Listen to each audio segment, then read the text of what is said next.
Travel and Things in association with Sun Destinations, iconic destinations with amazing experiences, present In Conversation With. I am your host, David Batsafen, and I'm really pleased to introduce a man I worked with for 5 years, or not worked after for 5 years, who's now on television with not one, but two programs on the History Channel. So it's a very warm welcome to John Robbie. John, how are you? Dave, I'm very well and highly honored to be talking to you. And yeah, it's been too long, man. It's been a long time since we chatted. It has indeed. So before we go anywhere, with this, which was more scarier, scrumming down against the box or recording these two series? I think scrumming down against the box would have been a lot harder, but a lot more terrifying. But this was great fun.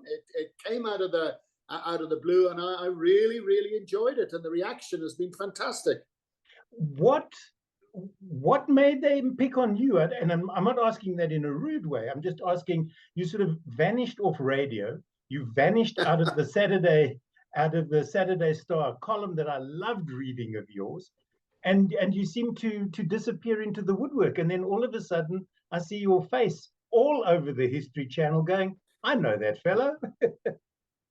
What happened was about 3 years ago, the History Channel had an event. They held it in Melrose Arch at Daytona, which is this wonderful car showroom with these unbelievable motor cars. And it really was a big event. And they were publicizing the History Channel. And they had a couple of guest speakers. And they asked me to be a guest speaker. And they said, you know, that from the radio and from, I don't know, people they'd spoken to, they knew that I had a love of history. And they asked me to speak a little bit. And I spoke about how much I loved history. And I said a few things that were, I suppose, a little bit controversial about the way history is presented and so on. And anyway, it went down very well. There are a lot of influencers there, and there are a lot of people from the media there. And the people from the History Channel had flown over, a New Zealand chap who's the head of it all. And anyway, it was a marvelous evening. And for me, it was a gig. And then the lady who's in charge of the History Channel here, a lovely lady called Nazreen Khan, she came up to me and sort of said, John, I like the cut of your jib, if I can use that expression. She said, we are going to work together soon. And that was great. And a wonderful evening was had by all. And I thought, this is great. I'm looking forward to this. And of course, nothing happened for a while. As you know, in television, things take a heck of a lot longer than they do in radio, which is normally immediate. And then, of course, COVID hit, and the whole world went bananas and basically stopped. And I thought, in fact, I forgot all about it. And then I got a call from Nazreen Khan who said, look, John, this is what we're looking to do. We're looking to put together some local programs. And what we want them to be is world-class. We want them to be world-class. We've done some research. We put out these little feeder, what shall I say, snippets. And we've got the reaction. And we've come up with 6 little items we're going to put together into these 2 programs. And would you like to host it? And I thought, gosh, what an amazing... Well, first of all, I was so pleased that someone had kept their word, because I believe in keeping your word. And somebody said, we'll work together. And Naz came back to me. And then I met the team, and she was, I think they were nearly all ladies, but passionate. They were passionate. And it reminded me of a rugby team or a morning show team that I had on radio, where you got a group of people together with one aim, which was to create something that was world class. And they came up with these South African mysteries called Great African Mysteries, which is significant. Because even though all the programs that were, the 2 programs that were made had inserts that were all South African, deliberately the title was African. And what it meant, they explained, was if there's a good reaction to it, and if budget can be approved, all those boring things that you and I don't know about, but are very important, then it might lead to more, and it might lead to stuff involving the continent rather than South Africa.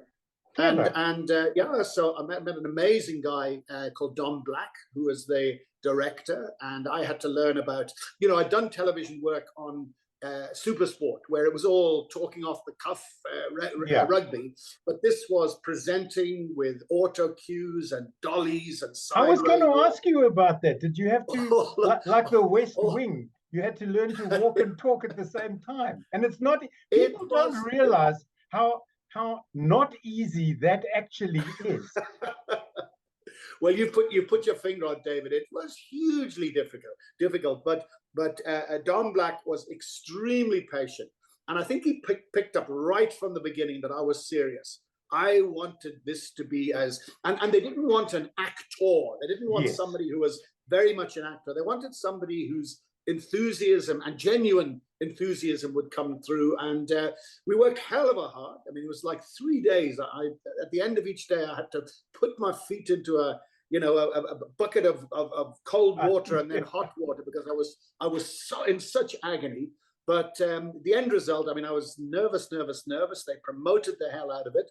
And the reaction has been fantastic. And the great news is that it looks like, I'm not going to say it is because budgets have to be decided, but it looks like they're going to make another 2 programs, which I'm enthusiastically and waiting for. And hopefully they'll be as good as these 2. But it came out of the blue, almost, having had an agreement 3 years ago. And it's been great. And the reaction has been amazing. It's one thing to be on radio where people say, I recognize that voice. But when you're at Woolworths and the lady who's doing your checkout says, History Channel, tell me about it. Fantastic. I'm very proud of it. How much research did you have to do, or did the CMP team put all of that together and you basically had to say the words? I wasn't involved in the actual making and the putting together things. Well, having said that, I said to them, look, I want to be involved. And I said to them, look, I can't, and this sounds sort of big for my boots, but it's not. I said, but if there's something I don't agree with, and they said, I said, I can't say it. So the sort of agreement was that they would come up with a script, but then I had an input if I wanted to change it into my words. And I was a bit nervous about that because, who am I, this Jimmy, this greenhorn, to come in and start, making suggestions. But they took it very, very well. And it was a very collaborative effort.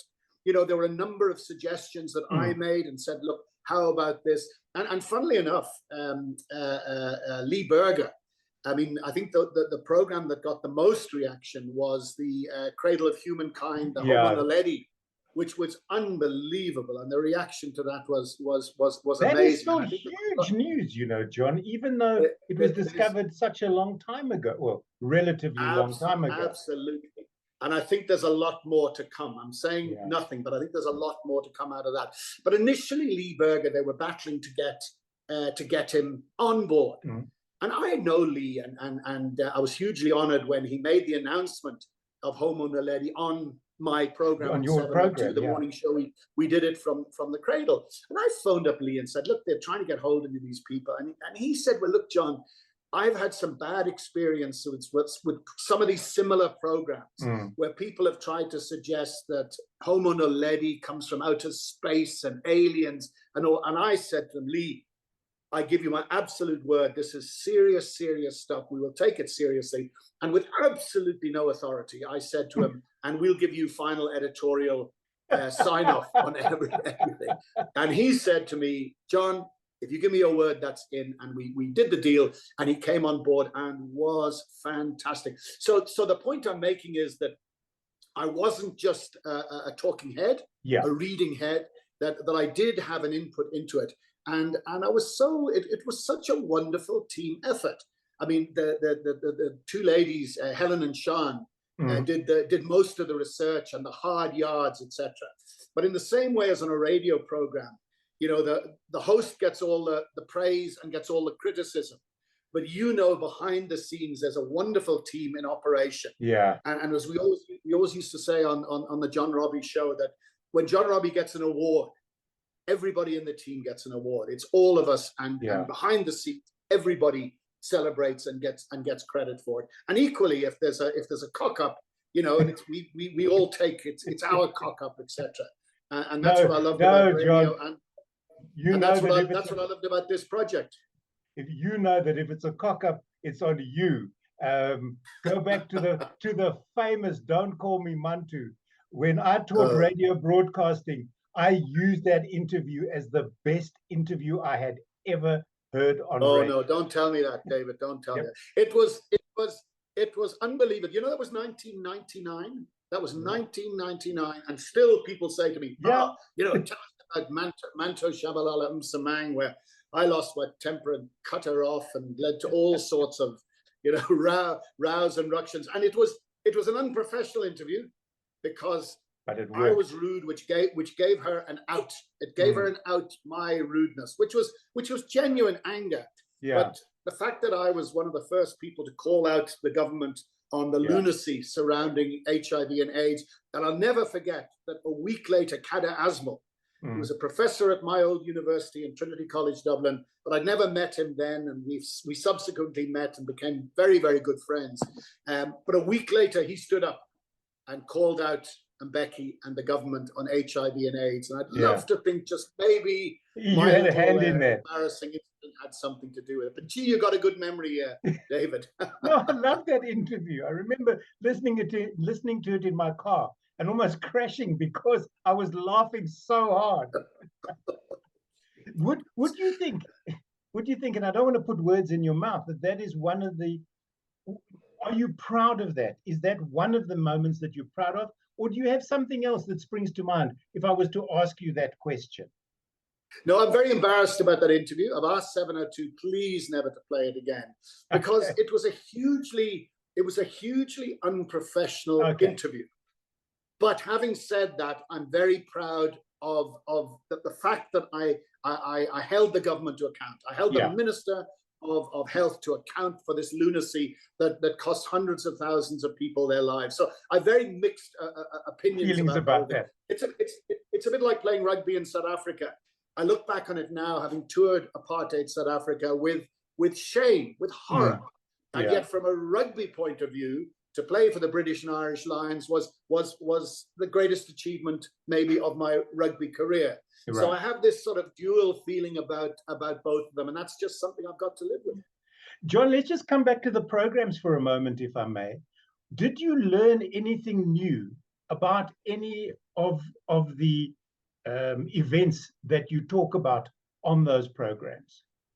Absolutely. I mean, the classic one, and the one that really was the most amazing, was the Oceanus, the ship that went down. Do you remember Captain, as we used to call him, Captain Me First, Me First, who left the ship, you know?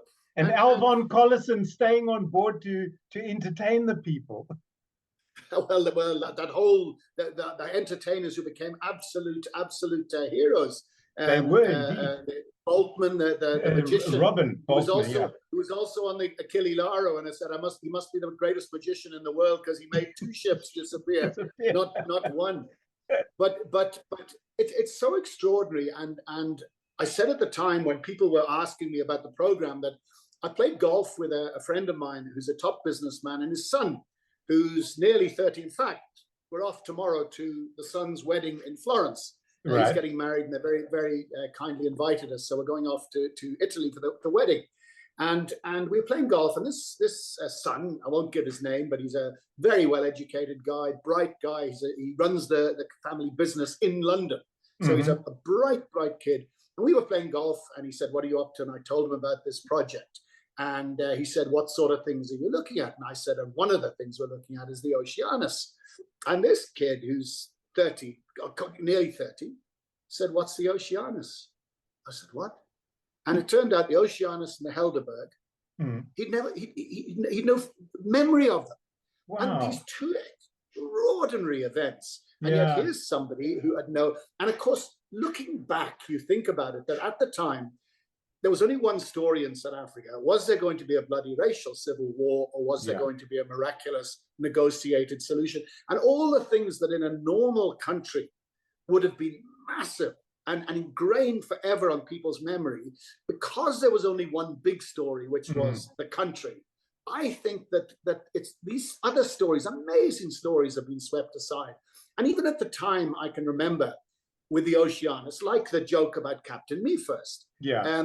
And Robin Boltman, the magician who disappeared the ship. Because nobody died, there was almost this feeling that it was a humorous thing. Yeah. And my goodness me, when we saw the footage, yep, and heard the stories from people who were involved, it was incredibly frightening, terrifying.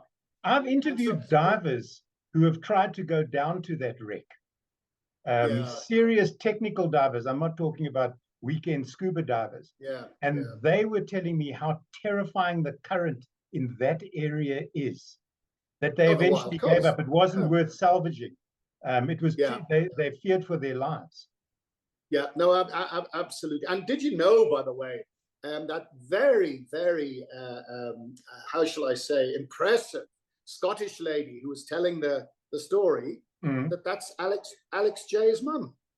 Alex J, the DJ. Yeah, I know who Alex is. I felt whatever. That's Alex J's mum. And she and her daughter, Alex's sister, were on the ship.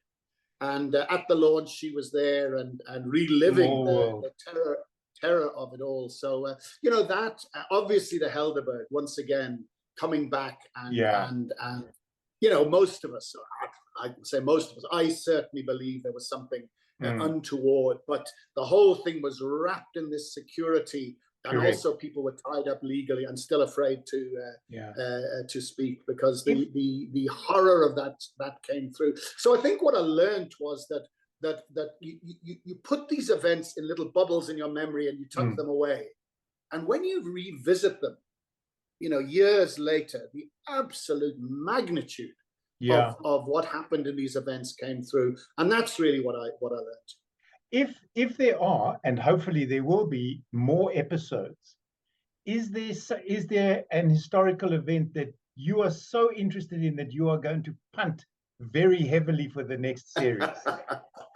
I am saying nothing at this stage, David. What I will say is that I think the reaction was because we did mysteries and escapes. Correct. And I think the mysteries, because they got very sophisticated feedback. And one of them was that the feedback was generally so positive, which is why they're looking at repeating it. But I think the feeling is we might do 2 more programs on mysteries, and African mysteries. So if people have got suggestions, and already people have been coming to me with suggestions, you know, for example, somebody said, as you know, we've got this amazing story of the escape from the jail where a body was set on fire. I mean, this amazing story. Mr. Bester. And that's right, the Bester story. Sorry, I should have said that. And you know, and you sort of say, well, hang on a sec, there's a mystery there. How did it all happen? And yet that sort of goes, that's more crime. That's more of a crime story. Genuine mysteries, like the Kruger Millions that we spoke about, and the Helderberg. If people have got suggestions, and not just because again, I think that there's budget for maybe 2 that are outside of South Africa, but in Africa. If there are mysteries, people come.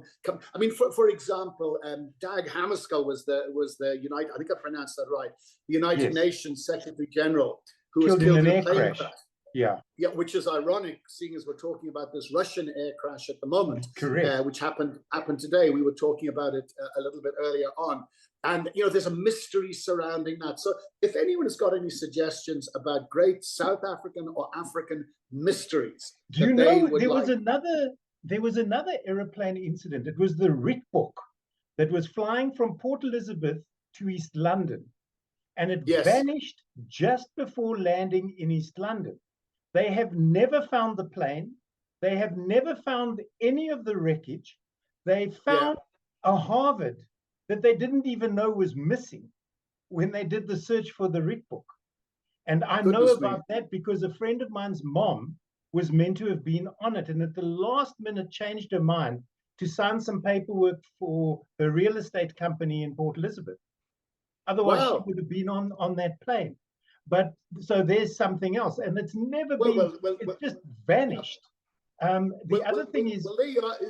There you are, Dave. Sorry. I mean, that's the sort of thing we're looking for. And obviously the powers that be, you know, I will have a say in it as well. We'll make that decision. And I know, for example, that there have been people have come to me from the antique world, and there are antiques that tell stories. I'm a collector of antiques, of Irish silver, believe it or not. That's Jenny and my passion that we have. And there are sometimes things that are there that tell amazing stories. For example, Jeremy Affleck, who owns an amazing shop called the Old Corkscrew down in Franschhoek. He's a great mate of mine. And he said, I mean, they've got stuff from organizations that were set up 100 and so years ago, early in the days of South Africa.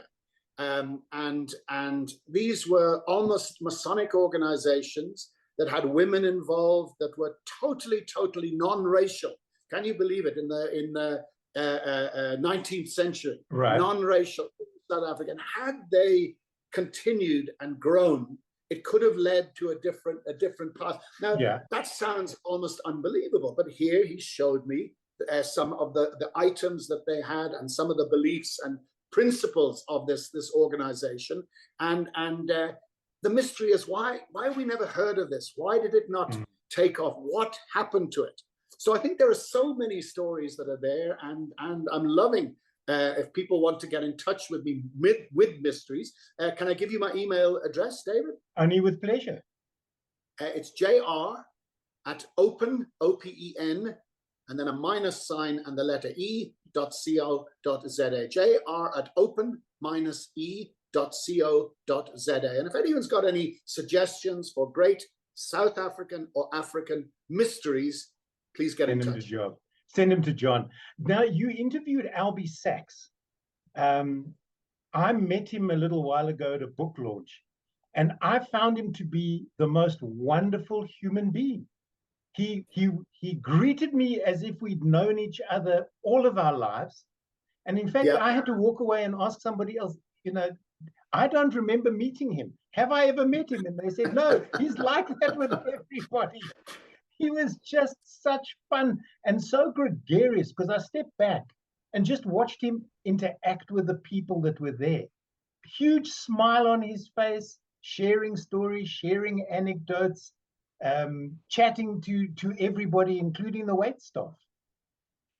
Well, I think, and this is what came through, and of course, I didn't do the interview with him. That was one that was done by, I think it was Helen did that interview, and then I put the thing and talked the way through it. But I have spoken to him before on the radio program, and I think what came through was that because he had this incredible escape, blown up by a car bomb, testicles, spectacles, wallet, and watch. That wonderful story he talks about checking things, the old sort of Jewish mantra, if I can put it that way. And I think that what came through was that this huge sense of joy that they tried to kill me and they didn't, and it was so almost cathartic for him. And I think that every moment he lives, it's just joy. It's extra. It's a bonus, and there's almost a lesson for all of us there. But I mean, you cannot watch that segment without getting emotional about it. You simply can't. And of course, I remember my old colleague Dan Moyani, with whom I hosted a breakfast show for a number of years on 702, the first multiracial breakfast show on South African radio, which sounds so ridiculous now. A big deal. It was a big deal then. Mike Wills was the man who arranged it all. And Dan was in exile in Mozambique and was driving to the beach that very day. Wow. He was driving to the beach. They were going to meet on the beach and have some fun. And of course, then the bomb went off. So sliding doors, John. Amazing stuff. Yeah. What's the most adventurous thing you've ever done? Oh, adventurous. Probably coming to South Africa for a year when everyone else was going the other way. And I've done a few things. I've always believed in finding a reason to do something rather than not finding a reason not to do it. So, I've bungee jumped off the Vic Falls. I've done a long free fall parachute jump into the Wanderers Stadium at cricket. I've done whitewater rafting. I think that possibly the bravest thing that I did was they did a little reality program where they got people who had a bit of profile but weren't comedians to work with comedians for a week and to learn about the art of comedy. Right. And then the end of the program was that we would do unannounced or advertised a comedy spot at Parker's Comedy Club on a Friday night in Montecasino. And as a 20-year-old, I stood in the rugby ground at Wellington, Athletic Park, to come on and face the All Blacks. And looking at these giant men over there. And I remember thinking, if I survive this, if I don't die, at least I'll never be as scared again in the rest of my life. Well, standing behind that door at Parker's Comedy Club and listening to the MC, now, ladies and gentlemen, you don't know anything about this. There's a reality flow to entertain you. Comedy, jar. And I thought, I've never, ever been so scared in my life. But like with everything else, learning about how professional comedians work, the preparation that goes into it. And I actually came through it quite well, and I'm very proud of that. So yeah, you do various things, and I think that's probably one of the most daring things I've just going back to the All Blacks, if I may, John, because I've never had the opportunity to speak to somebody who's faced them down.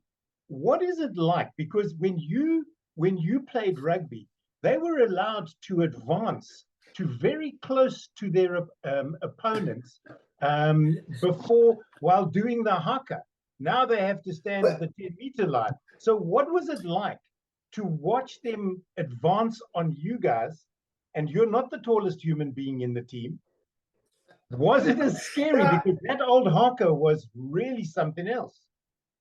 No, it's very different today. In those days, the haka was a bit of a joke. It was a bit of an embarrassment for the All Blacks. I'm sad to say they did it, and they were not good at it.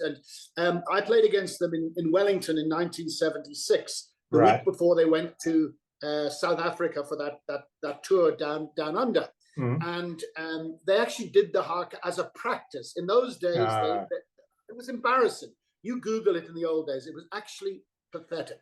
And then what happened was they had a number 8 called Wayne Shelford, Buck Shelford, who was an amazing guy. He was a brilliant rugby player. He was also in the military. And when he got involved in the All Blacks, he said, guys, either we do it properly or we give it up. We do it properly or we give it up. There's no way. And then they decided, let's do it properly. And then they really embraced the Maori, as they call it over there, tradition. And now it's the most terrifying thing. So you were saying now it is terrifying to watch. Well, I not so much terrifying, it's just wonderful. I mean, and I heard a lovely story that Jurgen Klopp, the Liverpool football manager, coming from Dortmund in Germany, had no idea about rugby, whatever. And he saw the All Blacks doing this thing and he thought, this is the most wonderful thing ever.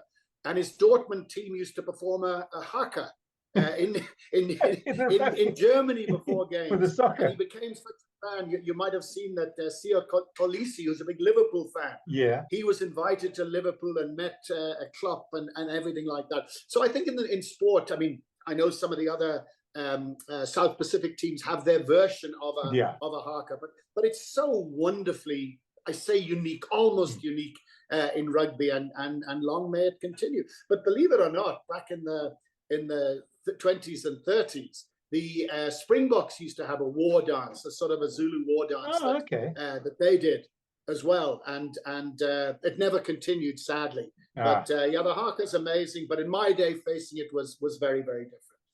John, we're almost out of time. This is what happens when you're having fun. And thank you so very much for taking time to chat to me. Are those programs still available on the History Channel? And having said that, I know that there will be repeats ad nauseum, but it gives the people opportunity to watch them again and again and again. Don't say ad nauseum like that, because it doesn't sound great. I'm not sure. I know it was on catch up for a while, and perhaps it will be. And like everything else, if there's a demand for it, So if people want to see, and I'd love them for people to see them again, because with this dreadful load shedding we have at the moment, a lot of people who were all geared to watch it missed out from load shedding. But I think the best thing would be to get in touch and maybe drop a line to DSTV and make the request. Why not? Your email address once more for people who want to send you their suggestions and comments? Any suggestions? Yeah, it's jr@open-e.co.za. Great stuff. My guest today on Travel and Things, the inimitable, the legendary John Robbie. John, thank you so much for joining me. Have a wonderful time in Europe, and I hope the wedding is everything that the family expects it to be. Thanks, Dave. It's a great honor to be on your show, and lovely to talk to you again.